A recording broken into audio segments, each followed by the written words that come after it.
Hello and welcome back to part two of Across the Gridiron. So in part one, we looked at the NFC, who could possibly knock the Eagles off their perch. And now we're going to focus on the AFC, which has been dominated by them Chiefs over the past God knows how many years. I've even lost count.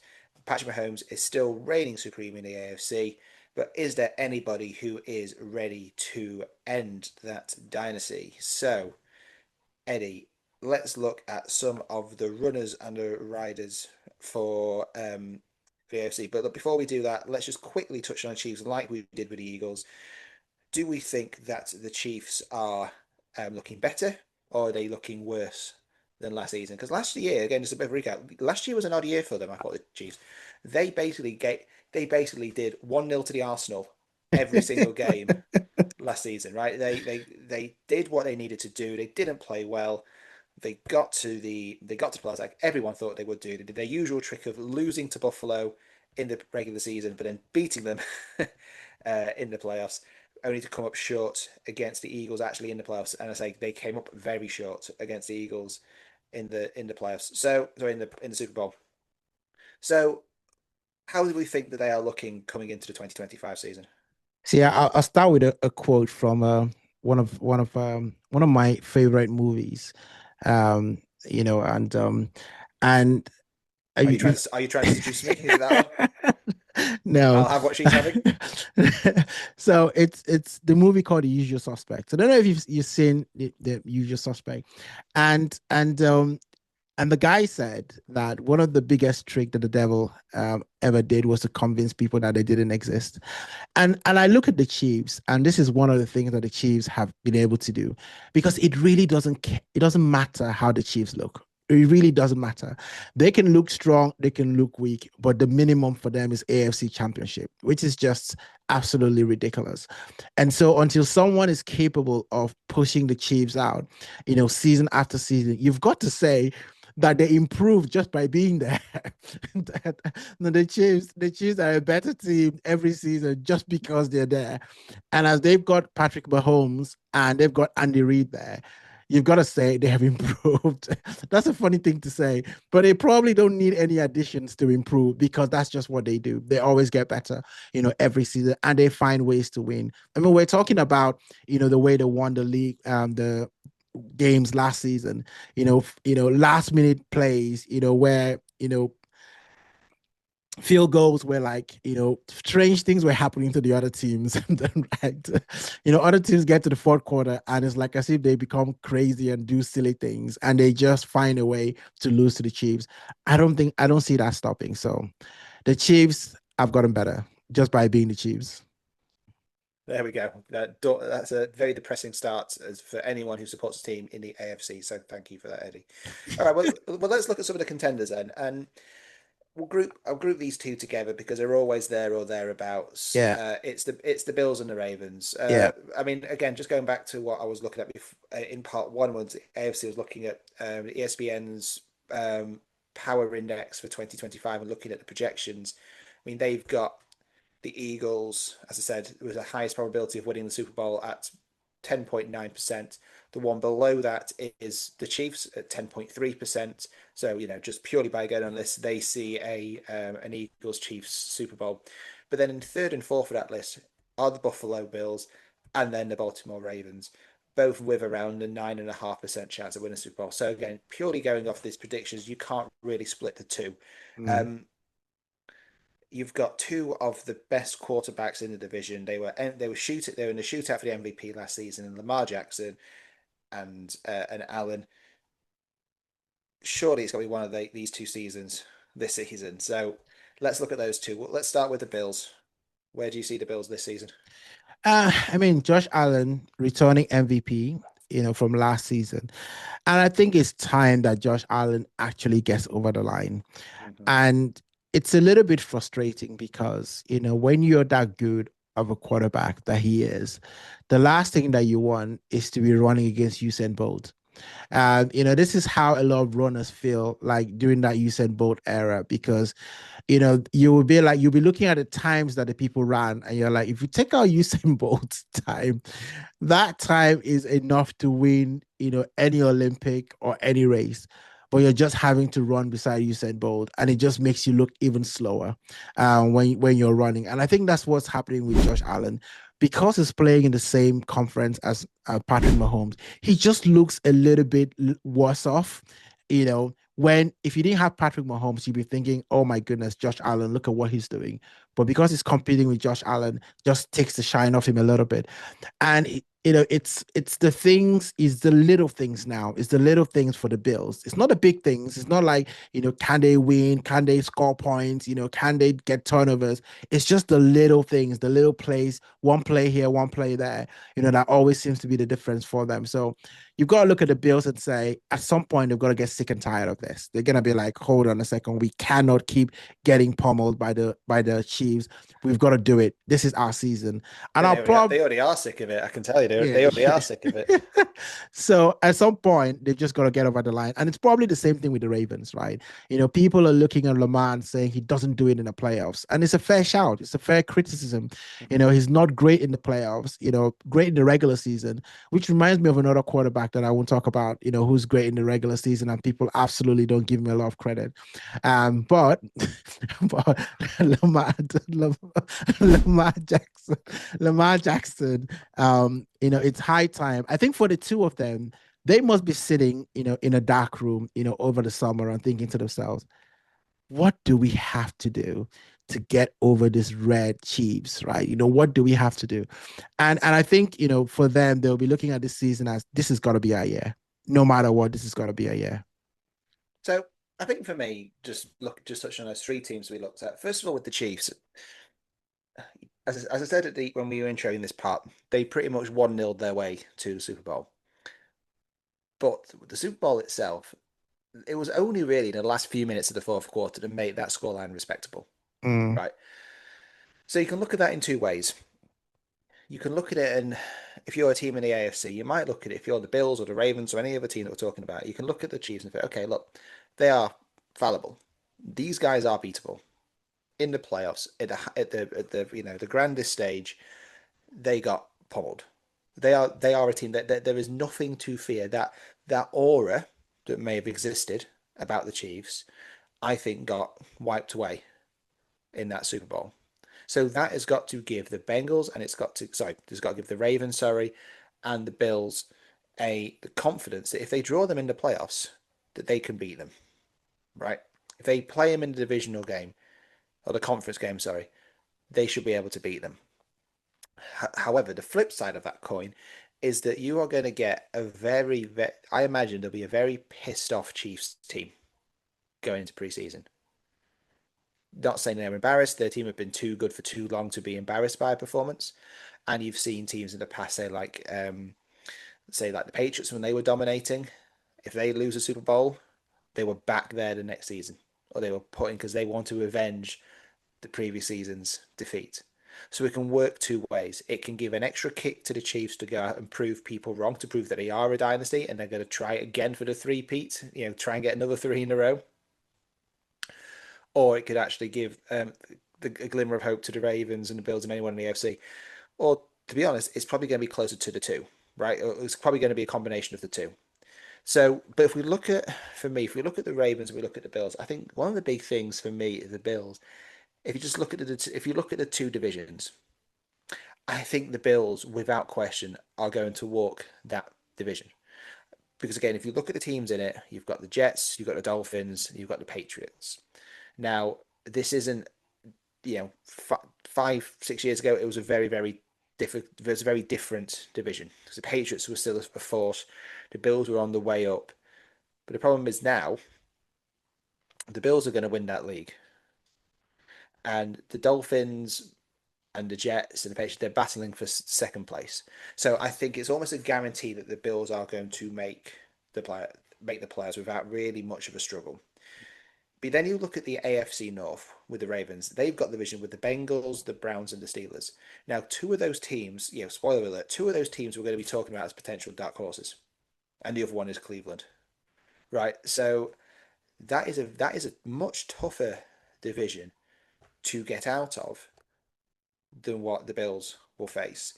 So that is something that after a grueling regular season, I think the Bills are going to come out stronger or less worn down than say the Ravens will, Hmm. because I think they've got a much tougher division. Yeah, and speaking about that division, you've got the Bengals, who's also on our list as well. And the Bengals is all about Joe Burrow, Yeah, well, right? let's talk about the Bengals then. Yeah. Let's talk about Bengals. But before we do, let's again just look at some of those probabilities that we were looking at, because the Bengals are fairly high up on that list. So they are uh, just below. They have 3.74% chance of winning the Super Bowl, 7.7% chance of making the Super Bowl. So again, the Bengals are quite high up. And for me, the conversation we had in part one about the 49ers is very replicable, I think, for the Bengals. Yeah, I mean, the Bengals are a funny team because you look at it, Jamar Chase, T. Higgins, they both paid the players. I know there's conversation about Trey, getting his money or not, but you've got Joe Burrow. He's one of those quarterbacks that has beaten Mahomes, comfortably. And you think that if they're able to put a good start of the season, they're going to be a threat for anyone. But like you say, that division is going to be very hard to come out of. So they can't afford to have any mistakes because you've got the Steelers there with Aaron Rodgers, who's going to be trying to make some noise there. So the Bengals don't make mistakes, keep Joe Burrow healthy, and they've got a heck of a chance, right? I fancy if Joe Burrow meets Patrick Mahomes, I actually fancy Joe Burrow to beat Patrick Mahomes compared to the likes of Lamar or Josh Allen, because I just feel like those two have gone against each other, so many times that they probably got each other's numbers. It's a little bit like in football sometimes, you keep playing a team, over and over again, and then a team almost has that psychological edge, over you, you're always finding different ways to win. And it's just like, okay, can't seem to do it. And that is beginning to develop, when it comes to the Chiefs and the Bills, the Chiefs and the Ravens, and things like that. But I think Burrow hasn't had that many opportunities to play the Chiefs, largely because they've not been getting into the playoffs. And I feel like the one time that happened, they beat the Chiefs and they went on, to get to the Super Bowl, even though they didn't win it against the Rams. So for me, I look at the Bengals and I say, start early, start well, and you never know what could happen. Well, the Bengals underperformed last season, didn't they? Yeah. But Burrows is again, he is an elite level quarterback. He is up there with Allen, Mahomes, um, Jackson. For me, he is that elite level quarterback. He needs to take a team to he needs to take this team to the playoffs again. But yeah, again, they can't get similar to the same with 49ers. I don't know if they can get they definitely can have a season as bad as they had last season No. if everyone stays fit. So for me, they are certainly one that could be putting pressure on the Ravens, and then obviously the other one that we should probably talk about are the Steelers. And again, we've talked about this a lot. We don't need to dive too much into it, but they've got a quarterback, a certain Mr. Aaron Rodgers. They are trying to build this team to get to the playoffs and beyond. This isn't a long-term project that they're signing up for. I mean, lots of expectation in Pittsburgh. How do you think they're going to sort of stack up? Um, I mean, Pittsburgh, everything is revolving around Aaron Rodgers, right? At 42, does he have all it takes to go a full season healthy?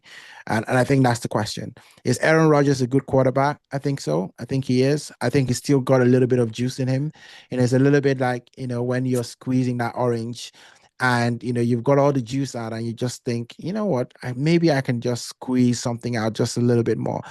And I think that this is what Mike Tomlin is looking to do, squeeze that little bit, out of Aaron Rodgers. The fact that he wants to go out on a high, The fact that he's got a bit of an ego, the fact that he's going to be playing with Mike Tomlin, who's probably the best coach that he has played with in a long time, right?